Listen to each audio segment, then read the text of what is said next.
ಬೇರೆಯವರಿಗೆ ಅಭಿವೃದ್ಧಿ ಅಸ್ತ್ರ, ಗೌಡರಿಗೆ ಕಣ್ಣೀರೇ ಅಸ್ತ್ರ. ಟವಲ್ ಮೇಲೆ ಕೈ ಇಟ್ರೆ ಗೌಡರ ಕುಟುಂಬ ಕಣ್ಣೀರು ಫೇಕ್ಸ್. ಕಣ್ಣೀರು ಹಾಕೋದೆ ಅವರ ಬ್ರ್ಯಾಂಡ್ ಅಂತ ಆರ್ ಅಶೋಕ್ ವ್ಯಂಗ್ಯ ಮಾಡಿದ್ದಾರೆ.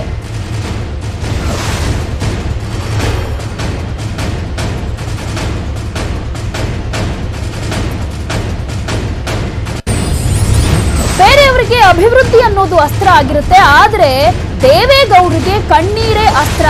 ಟವಲ್ ಮೇಲೆ ಕೈ ಇಟ್ರೆ ಗೌಡರ ಕುಟುಂಬ ಕಣ್ಣೀರು ಹಾಕೋದು ಫೇಕ್ಸ್. ಕಣ್ಣೀರು ಹಾಕೋದೆ ಅವರ ಬ್ರ್ಯಾಂಡ್ ಅಂತ ಬಿಜೆಪಿಯ ಆರ್ ಅಶೋಕ್ ವ್ಯಂಗ್ಯವಾಡಿದ್ದಾರೆ. ಯಾಕಂದ್ರೆ ಇವತ್ತು ಪ್ರಚಾರದ ಸಂದರ್ಭದಲ್ಲಿ ಭಾಷಣ ಮಾಡುವಾಗ ದೇವೇಗೌಡರು ಕಣ್ಣೀರು ಹಾಕಿದ್ದಾರೆ. ಅದನ್ನ ನೋಡಿ ಅವರ ಮಗ, ಮೊಮ್ಮಗ, ಸೊಸೆ ಜೊತೆಗೆ ಕಾರ್ಯಕರ್ತರು ಹಾಗೆ ಶಾಸಕ ಬಾಲಕೃಷ್ಣ ಅವರು ಕೂಡ ಕಣ್ಣೀರು ಹಾಕಿದ್ದಾರೆ. ಈ ವಿಚಾರಕ್ಕೆ ಆರ್ ಅಶೋಕ್ ರಿಯಾಕ್ಟ್ ಮಾಡುವಂತ ಸಂದರ್ಭದಲ್ಲಿ ಬೇರೆಯವರಿಗೆ ಅಭಿವೃದ್ಧಿ ಅನ್ನೋದು ಅಸ್ತ್ರ ಆಗಿರುತ್ತೆ, ಆದ್ರೆ ಗೌಡ್ರಿಗೆ ಇಲ್ಲಿ ಕಣ್ಣೀರೇ ಅಸ್ತ್ರ ಅಂತ ಹೇಳ್ತಾ ಇದ್ದಾರೆ.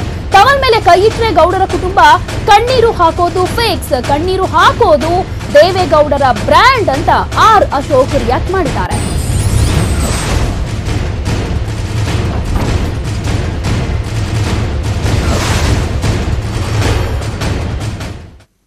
ಅದು ಬ್ರ್ಯಾಂಡೇ, ಅವ್ರ ಕುಟುಂಬದ ಬ್ರ್ಯಾಂಡೇ ಕಣ್ಣೀರು.